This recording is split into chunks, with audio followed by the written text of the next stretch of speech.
which is, I mean, it's very, very healthy. Yeah.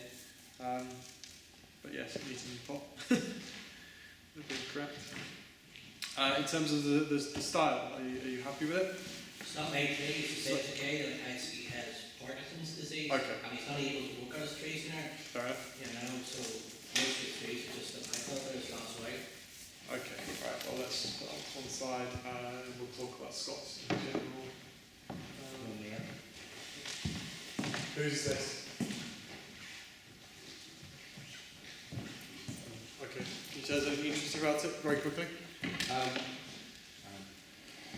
The garden centre plant. We've had it for maybe 15 years.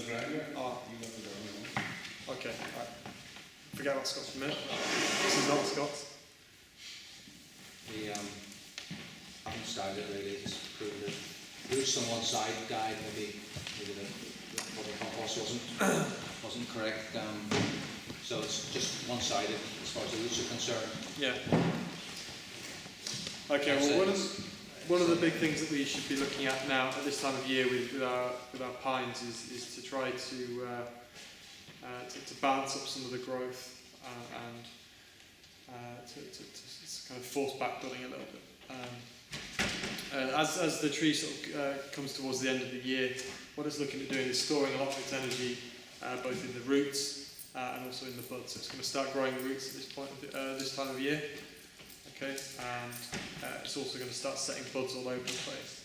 And what we don't want to do is for the tree to waste energy in areas that are too dense. Okay, that's where the tree's going to send most of its resources to, because that's the healthiest area. So this is a very good sort of time of year at trying to redress the balance. So what we should be looking at on all of our trees, looking for weaker areas and trying to make them healthy, looking at the really strong areas and trying to hold those back. Okay, so then the tree reallocates its resources. So what we should be looking at doing is trying to find branches, weaker branches like this, to help out. So we'll be looking at holding back sort of strong terminal areas. So for example, that areas like this where we've got a really strong bud at the tip, and then we've got some smaller buds on the inside there. We'll be looking at removing that strong tip in order to make those get bigger.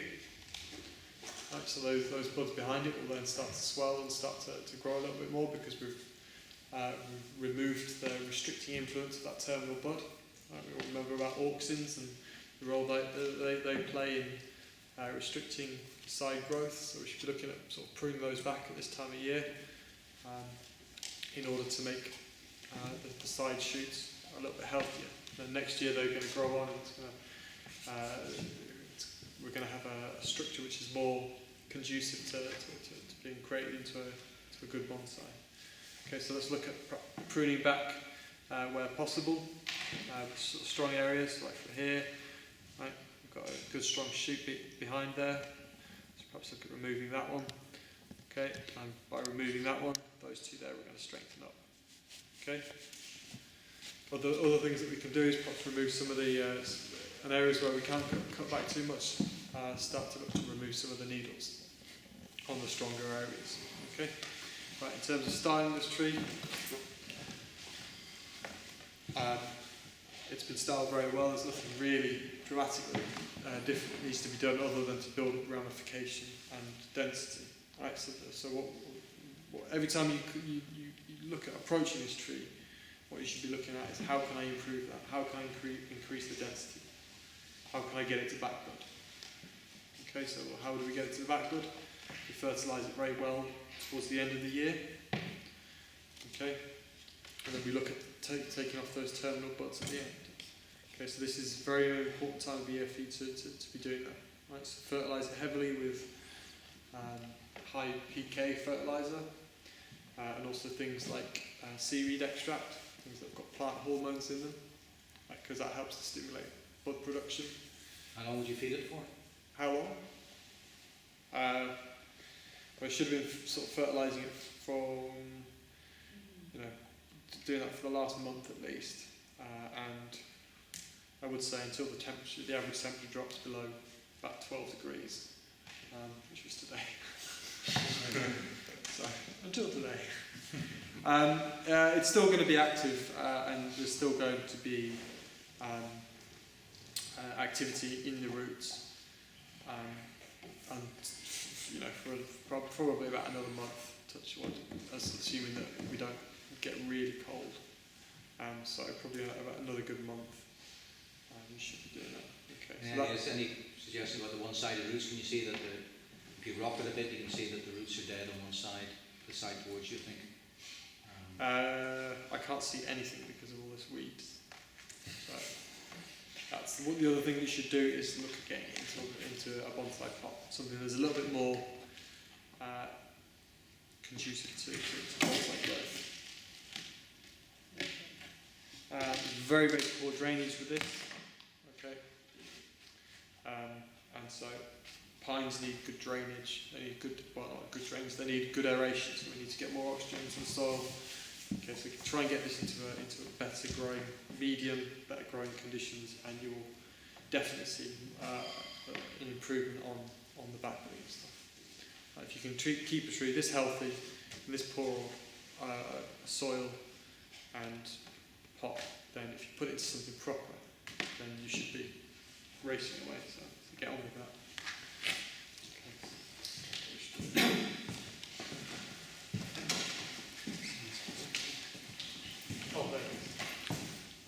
The same is very, very true for Scots and Mugo. Now is very much the time to be pruning back some of that really sort of strong terminal growth in order to get to backbud. Okay, with this tree, perhaps what I would do is it's looking a little bit less, you see it's less healthy, less vigour in it than the Mugo. Okay, so I would perhaps be looking at another year of very, very vigorous growth. So we've got a lot more green on there. So we have a year where it's covered in growth, kind of like you know, trees like this. That was a Mugo. Where we've got a year where it's photosynthesizing a lot, it's generating a lot of energy before we start looking at cutting it back. Because if we try and push back something which doesn't have a lot of energy inside it, then it's like, you know, knocking down an old man. Doesn't have the energy to kind of get back up. Whereas if you knock back somebody who's very vigorous, then they'll come back at you twice as strong. Okay, so you need to get this a bit more healthy first. So all I would look at doing with this tree, whose is this by the way? All I would look at doing with this is thinning out the ends where we've got just a few too many buds. Okay, just at the tips. Okay, so there are a couple of areas, such as this one, I don't know if you can see that, but where we've got, you know, multiple buds coming from one side. Just kind of thin that out so we've got only sort of two that are going to grow off and have a really sort of healthy year next year. It seems to, before it used to maybe you would put 3 or 4 healthy candles, but now they're really small clusters of maybe 10 buds. It's just delicately pick them all out to 1 or 2. Just sort of thin those out a little bit. Okay. Again, the soil looks very, very kind of like waterlogged. Okay, if you live in an area, I mean, Scots pines particularly will, you know, they'll grow in a variety of conditions. They'll grow in bogs, very kind of like dry conditions as well. So they're very, very versatile. But if you live in an area such as this where you get a lot of rain, then perhaps and you can't cover your trees over too much, then look at perhaps having a soil mix which is going to be a little bit more, I don't want to say free draining, but a little bit more easy to aerate. Okay, so this is very, very sort of solid, and it's going to hold moisture, which means it's not holding oxygen. Okay, which means there's no mycorrhiza in there, which means the tree isn't going to get as healthy as it can be. So if you're finding that in your own garden this is a common problem, then perhaps look at taking some of the, adding a bit more sort of particles type soil into it, where we're going to get oxygen gaps in there. And also think about, you know, adding a layer at the bottom a slightly larger particle soil in there, so that we can get a bit more oxygen. Okay, and you'll find that it's a lot healthier. And this pot is very, very large for this tree, okay, which means that it's holding a lot of moisture in there, and it's not going to dry out as quickly. Although the large surface area does mean it evaporates a lot quicker. It's going to also hold a lot more moisture. So I would look at perhaps just try to make the pot a little bit smaller next time, and that will also help with get a bit more oxygen, and you should see an increase to it. Okay, can anybody see any problems with the starting of the tree, other than the health?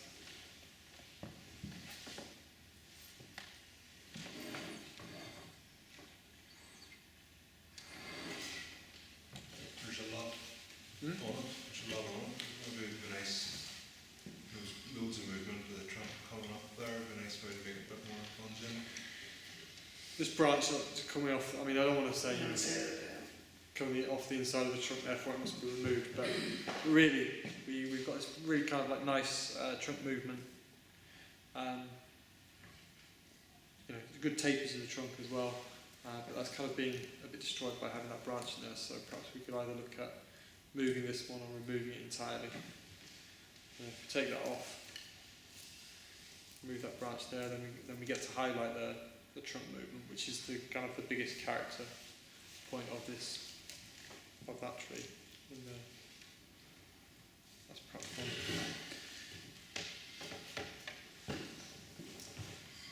That would be my only big suggestion. Okay. But look to get this one a bit healthy next. Okay.